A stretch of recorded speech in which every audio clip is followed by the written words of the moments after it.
स्वागत है आपका। मैं हूं आपके साथ अनुज श्रीवास्तव और बुलेटिन की शुरुआत करते हैं। उत्तराखंड में ब्लैक फंगस के तेजी से बढ़ते मामलों के बाद राज्य सरकार ने इसे महामारी घोषित कर दिया और अब इसके इलाज के लिए राज्य भर के 12 अस्पतालों को जिम्मेदारी दी गई है।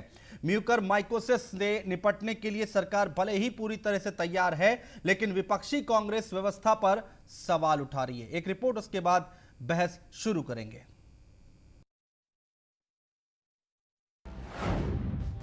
पहाड़ पर ब्लैक फंगस का वार, उत्तराखंड सरकार भी तैयार, 12 कोविड अस्पतालों को जिम्मेदारी, विपक्ष कर रहा घेरने की तैयारी। ब्लैक फंगस को महामारी घोषित करने के बाद उत्तराखंड सरकार ने अब इससे निपटने के लिए तैयारियां तेज कर दी हैं। राज्य भर के 12 डेडिकेटेड कोविड अस्पतालों को म्यूकर मैकोसिस के इलाज के लिए अधिकृत किया गया है। सरकार का दावा है कि इन अस्पतालों में ब्लैक फंगस के मरीजों का सही प्रकार से इलाज हो सकेगा और यहां दवा वितरण का कार्य नियंत्रण के साथ किया जा सके। जो हमारे 12 डेडिकेटेड कोविड हॉस्पिटल थे, हमारे प्रदेश में 12 डेडिकेटेड कोविड हॉस्पिटल थे, उनको हमने डिजिग्नेट किया है कि वो ब्लैक फंगस का ट्रीटमेंट कर सकते हैं।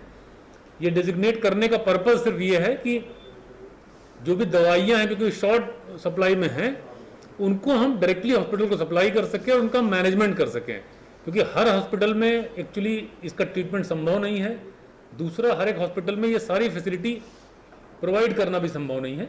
इसलिए गवर्नमेंट ने ये डिसाइड किया है कि उन 12 अस्पतालों में, जिनमें जो हमारे मेडिकल कॉलेजेस हैं, एम्स हैं और कतिपय अन्य चिकित्सालय जो बड़े हॉस्पिटल्स हैं, जहाँ पे सारी फैसिलिटीज़ हैं, हर तरीके की मल्टी स्पेशलिटी विंग्स हैं, आईसीयूज़ हैं, बड़े सारी फैसिलिटीज़ हैं, उनको हमने डेजिग्नेट किया है। वहीं विपक्षी कांग्रेस सरकार की व्यवस्था पर सवाल उठा रही है। कांग्रेस का कहना है कि सरकार महामारी से लड़ने में पूरी तरह असफल साबित हुई है। जो व्यवस्थाएं अस्पताल में होनी चाहिए थी वो कहीं दिखती नहीं है। ब्लैक फंगस के इलाज में काम आने वाले इंजेक्शन की भारी कमी का आरोप भी कांग्रेस ने सरकार पर मढ़ा है। राज्य सरकार ने ब्लैक फंगस को जो है राज्य महामारी घोषित करने का काम किया है, लेकिन महामारी घोषित करने से बात बनती नहीं है। जो व्यवस्थाएं होनी चाहिए थी वो व्यवस्थाएं नदारत है। सरकार ने 12 अस्पताल भी चिन्हित कर दिए, आपने अस्पताल भी चिन्हित कर दिए, महामारी भी घोषित कर दी, लेकिन इलाज की जो आवश्यकता है वो कहीं है ही नहीं, नदारत है। एक मरीज को जो है ठीक होने में 70 से 100 के बीच में इंजेक्शन लगने हैं, तब जाके उसका सर्वाइवल है। और यहाँ इंजेक्शन आए कितने? हालत ये है कि ऊँट के मुंह में जीरे के समान जो है इंजेक्शन है और महामारी घोषित कर दी। सरकार पूरी तरीके से विफल है, कोरोना की महामारी से लड़ने में भी विफल साबित हुई है और अब जो है ब्लैक फंगस है उस महामारी से भी लड़ने में सरकार पूरी तरीके से विफल साबित हुई है। उत्तराखंड में ब्लैक फंगस महामारी के बढ़ते केस और इस बीमारी से हो रही मौतें चिंता बढ़ाने वाली हैं। राज्य सरकार ने म्यूकर मैकोसिस के इलाज के लिए भले ही 12 अस्पतालों में व्यवस्था कर दी हो, लेकिन इससे लड़ने के लिए दवाओं की भारी कमी मरीजों की मुसीबत बढ़ाएगी और सरकार के लिए भी इनका इंतजाम करना चुनौती भरा होगा। Sudeep Jain, bureau report, news 1 India.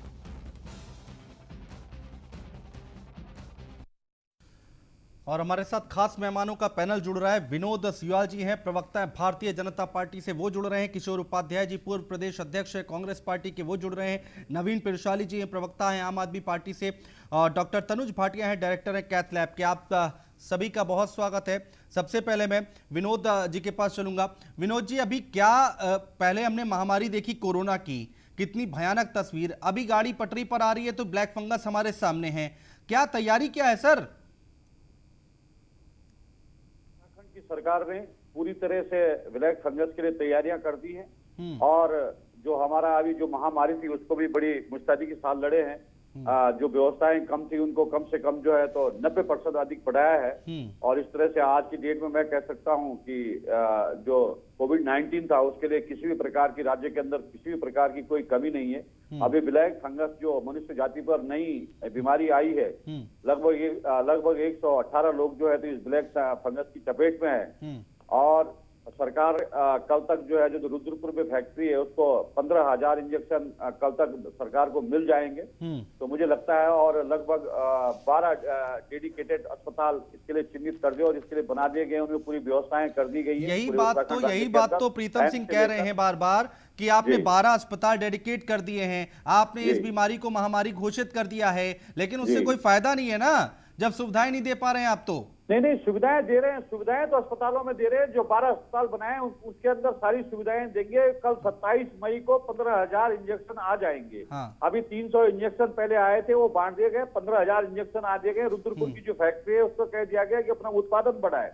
सरकार पूरी तरह से मुस्तैद है। हमारे प्रदेश के यशस्वी मुख्यमंत्री आदरणीय तीरथ जी जो है तो लगातार जो है तो अस्पतालों में जाकर इसका निरीक्षण कर रहे हैं और मैं दावे के साथ कह सकता हूँ कि सरकार ने जिस मुस्तैदी के साथ नवीन पिरचाली 15,000 इंजेक्शन आ रहे हैं, डेडिकेटेड हॉस्पिटल कर दिए गए हैं और तमाम तरह की तैयारियां कर दी गई, महामारी घोषित कर दी गई, तो अब क्या चाहिए? सरकार तो अपना काम कर रही है ना।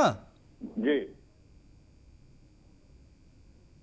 इंजेक्शन की आवश्यकता थी और एक इंजेक्शन मिला। जब तक इनका प्रोडक्शन होगा तब तक कई लोग यहाँ पर जान गंवा चुके होंगे। ब्लैक फंगस वैसे कोई नई बीमारी नहीं है, पुरानी बीमारी है, लेकिन बीच में लुप्त हो गई थी।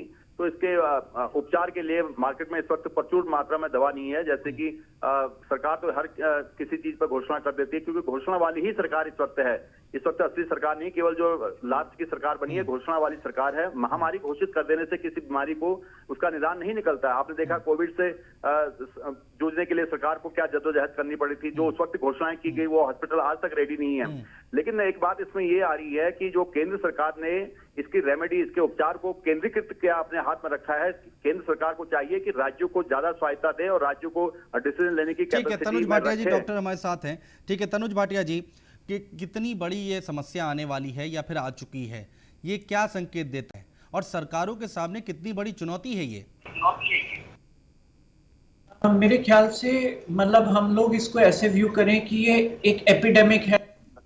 हमारा फोकस अभी भी कोविड से नहीं हटना चाहिए। म्यूकरमाइकोसिस एक केवल सबसेट ऑफ पेशेंट्स को अफेक्ट कर रहा है।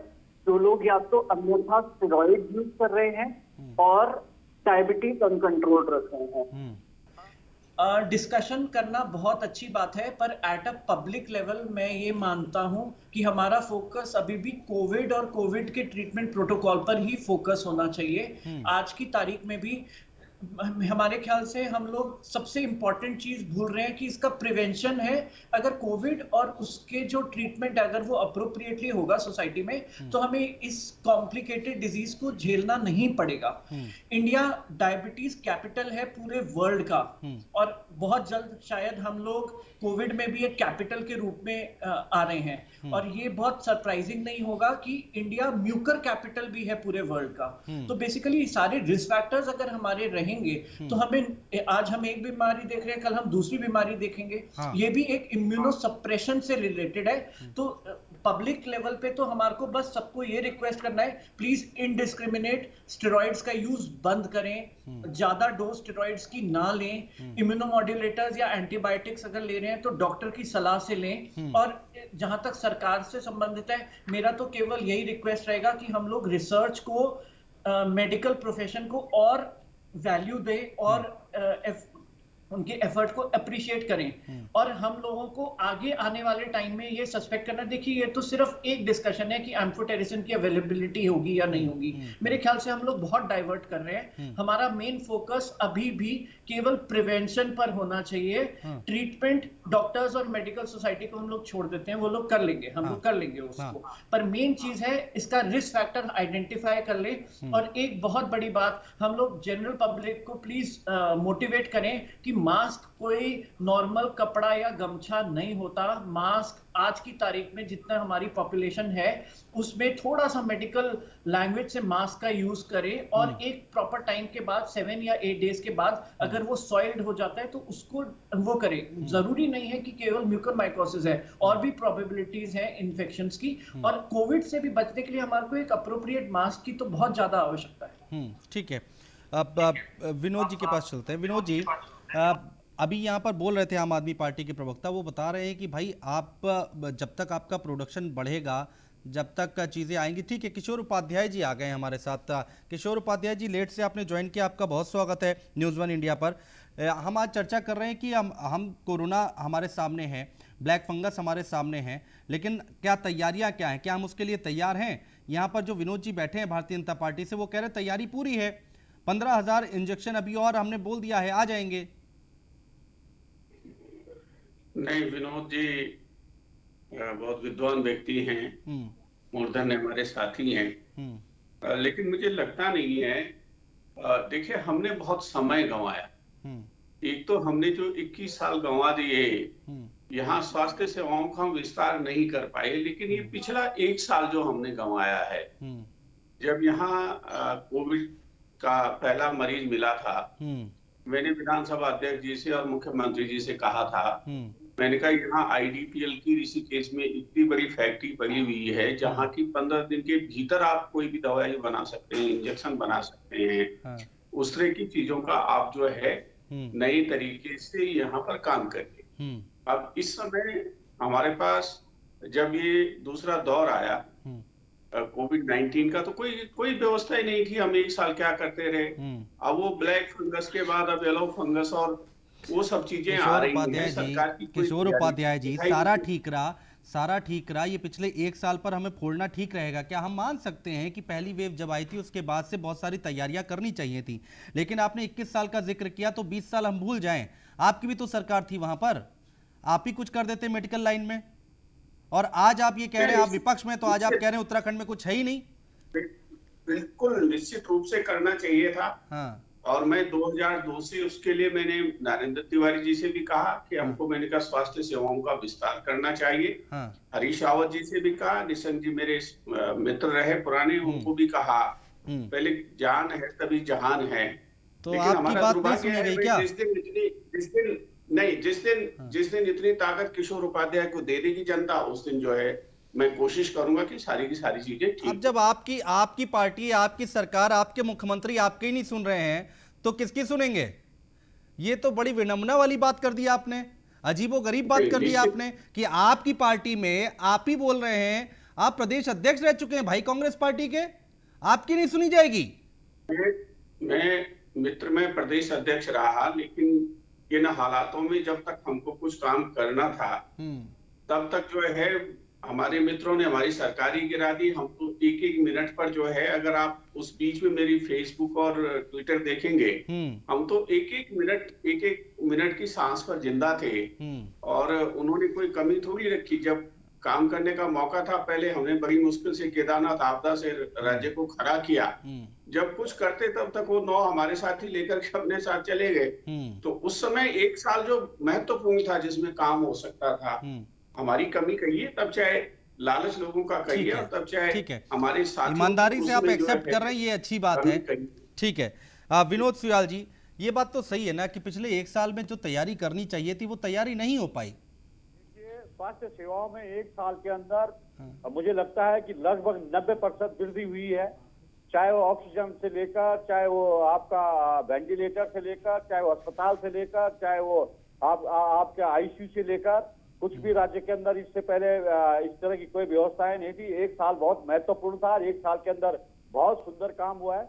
मैं आदरणीय किशोर जी जो हमारे वरिष्ठ नेता है, मैं उनका आदर करता हूं, और उन्होंने स्वीकार किया है कि 5 साल जो है तो कांग्रेस आपसी झगड़ों में ही झगड़ती रह गई, और उन्होंने राज्य के हित में कोई भी निर्णय लिया है, उन्होंने साफगोई से जिस तरह से उसको स्वीकार किया है। और निश्चित रूप से आज की डेट में हमारे जो प्रदेश के मुख्यमंत्री हैं वो पूरी ताकत के साथ लगे हुए हैं, और पूरी उसके साथ उन्होंने जो है तो पूरी व्यवस्थाएं कर दी है। कल 27 मई तक 15,000 इंजेक्शन जो है तो आपको राज्य के विभिन्न अस्पतालों में उपलब्ध करा दिए जाएंगे।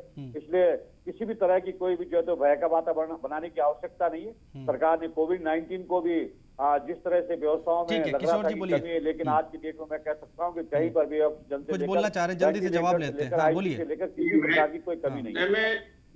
मैं विनोद भाई, क्योंकि हम दोनों एक ही जिले के हैं, वो बहुत संघर्ष कर रहे हैं। TSR-1 और TSR-2, ये अच्छी बात है कि दोनों अच्छा संघर्ष कर रहे हैं, लेकिन विनोद भाई तो यही टेहरी के रहने वाले हैं। मैं बड़ी मुश्किल से यहाँ जिला अस्पताल लाया, और यहाँ वेंटिलेटर वैसे पड़े रहे, मुझे उनको उन वेंटिलेटर का उपयोग हो सके, यहाँ धरने पर बैठना पड़ा कर्फ्यू के दौरान।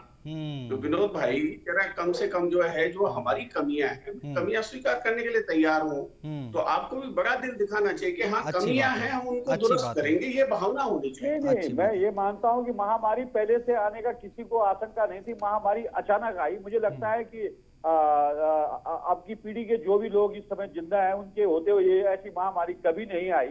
इसलिए एकदम से व्यवस्थाओं में हड़बड़ी हुई है, इसको स्वीकार किया जा सकता है, लेकिन सरकार ने फिर भी नियंत्रण में चीजों को लिया है। ठीक है नवीन जी, लिया तो है यहाँ पर निरंतर चीजों को, और यहाँ पर ध्यान दिया गया है, बता रहे हैं यहाँ पर विनोद जी, फिर इतना हो हल्ला क्यों?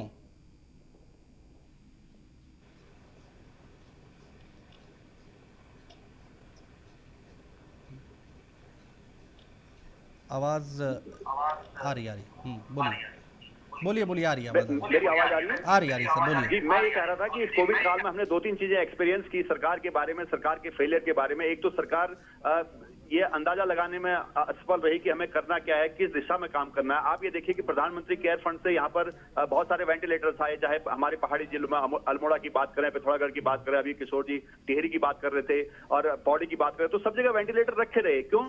क्योंकि उनको ऑपरेशन करने वाला स्टाफ नहीं था। हमारे पास जो संसाधन थे, हम उन संसाधनों को सक्रिय करने में असमर्थ रहे इस कोरोना काल में, और उसका कारण था, एक तो हमारे पास संसाधन कम थे, दूसरा हमारे पास मानव संसाधन की भारी कमी थी।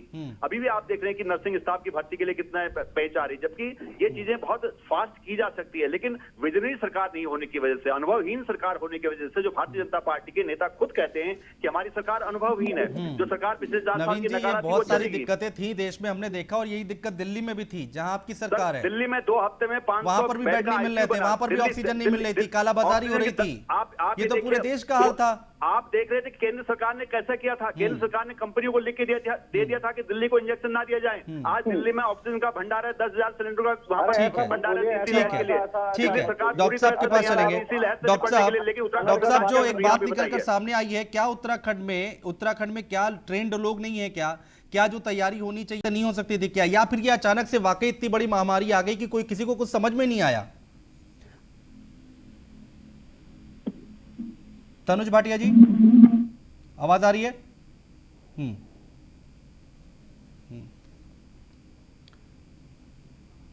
आवाज आ रही है तनुज भाटिया जी आपको?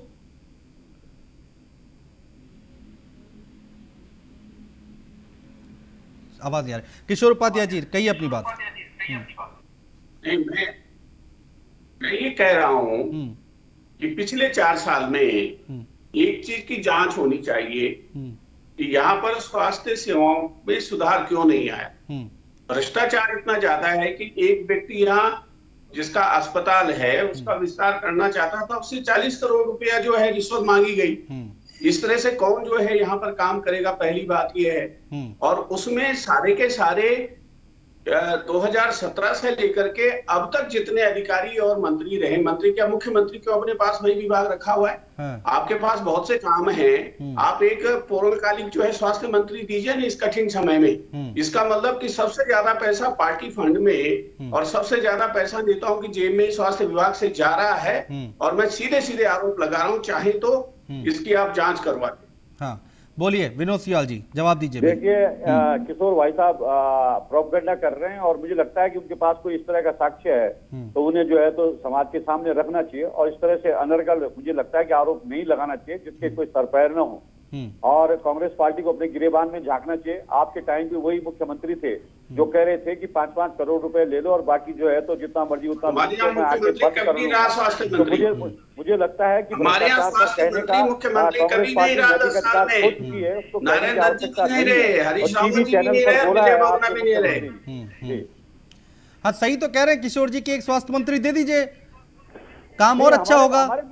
हमारे मुख्यमंत्री जी पूरी मुस्तैदी से काम कर रहे हैं। इसमें विपक्ष के पेट में काहे के लिए दर्द हो रहा है कि सुयाल जी आपके मुख्यमंत्री जी क्या क्या करेंगे आप बताओ ना। 50 डिपार्टमेंट उनके पास है, क्या क्या संभालेंगे मुख्यमंत्री जी, क्या संभालेंगे? आपने सारे मंत्री को कोविड प्रभारी मंत्री बनाया, उन्होंने क्या काम किया आप बताइए। आप लोगों को इस पर नहीं, आपको व्यवस्थाओं पर जाना चाहिए। कौन मंत्री बनेगा कौन नहीं बनेगा ये आप तो ये तो जग जाहिर है ना कि व्यवस्था फेल हो चुकी है सरकार की, सरकार की व्यवस्था फेल हो चुकी है, इसलिए मांग रहे हैं सब लोग। ठीक है, डॉक्टर तनुज आवाज आ रही है। ये राय मानने के लिए हम आपकी बातें नहीं कि हम स्वास्थ्य मंत्री अलग बनाएंगे न बनाए, इसके लिए मुख्यमंत्री जी का अपना अधिकार क्षेत्र है।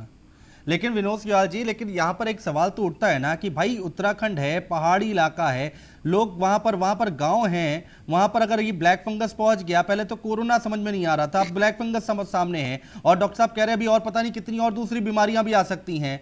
तो अगर पहाड़ों पर सुविधाएं कैसे पहुंचाएंगे? आम सुविधाएं तो हम पहुंचा नहीं पाते हैं, ऑक्सीजन सिलेंडर कैसे पहुंचाएंगे? अभी मैं आपको देखूंगा, ऑक्सीजन के इतने प्लांट खोल दिए गए हैं पहाड़ों पर लेकर। मैं टिहरी की बात कर रहा हूँ, मैं किशोर भाई साहब को याद दिलाना चाहता हूँ। किशोर जी तो बता रहे हैं कि वहाँ पर वेंटिलेटर चलाने वाला कोई नहीं था जिला अस्पताल में। प्लांट खोल दिया गया है, 25 डॉक्टर थे यहाँ स्पेशलिस्ट, उत्पादन हो रहा है। जब जिला अस्पताल आया था किसी को टेरी से बाहर नहीं जाना पड़ता था, वो 25 डॉक्टर कहाँ चले गए ये बताओ ना। हाँ नहीं, ये तो बहुत पुरानी बीमारी है यहाँ की उत्तराखंड की। डॉक्टर्स की पोस्टिंग होती है, डॉक्टर पहाड़ चढ़ना नहीं चाहते हैं।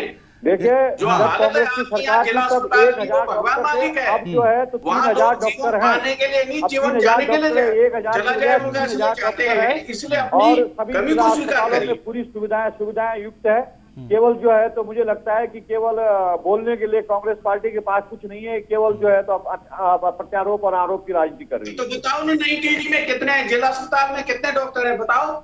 जो जिला अस्पताल में डॉक्टर है, नई टिहरी के अंदर डॉक्टर है और आपके नरेंद्र नगर में डॉक्टर है, आपके जो है इंडोला खाल में डॉक्टर है, आपके श्रीनगर मेडिकल कॉलेज में डॉक्टर है। पहले आपके जमाने में 1000 डॉक्टर थे, 3000 से ऊपर की संख्या डॉक्टरों की हो चुकी है भाई साहब। 6 में अब किसी को कहीं नहीं जाना पड़ता था। हाँ, आज की डेट में कितने डॉक्टर है बताइए? फंस गए विनोद जी आप?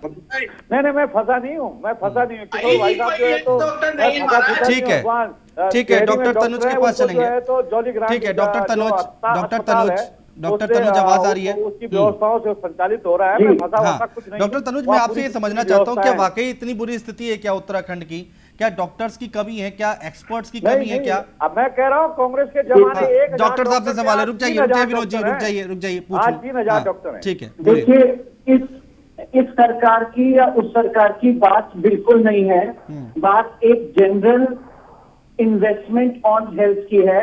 हमारी गवर्नमेंट ने या हमारे इंडियन इंफ्रास्ट्रक्चर ने कभी भी जीडीपी का मेजर हिस्सा हेल्थ पर कभी भी खर्च नहीं किया और आज भी प्रिपेयर्डनेस ऑफ अ पैंडेमिक की कोई डिस्कशन नहीं है। हम जो लीजर रिएक्शन रहता है, जो प्रॉब्लम आ जाती है, हम आज की तारीख में उसको सॉर्ट आउट। समय नहीं, आगे आपकी बात नहीं ले पाएंगे। बहुत शुक्रिया आप सभी मेहमानों का हमारे साथ जुड़ने के लिए, तमाम बातचीत करने के लिए। कांग्रेस पार्टी कह रही है किसी तरह की कोई तैयारी नहीं है, भारतीय जनता पार्टी लगातार कह रही है कि सरकार ने पूरी तैयारी कर रखी है। फिलहाल वक्त बताएगा आने वाला कि आगे किस तरह की तैयारियां हैं, किस तरह की चीजें दिखाई देती है, तस्वीर दिखाई देती है। फिलहाल हमारे इस बुलेटिन में इतना ही। बने रहिए न्यूज़ 1 इंडिया के साथ।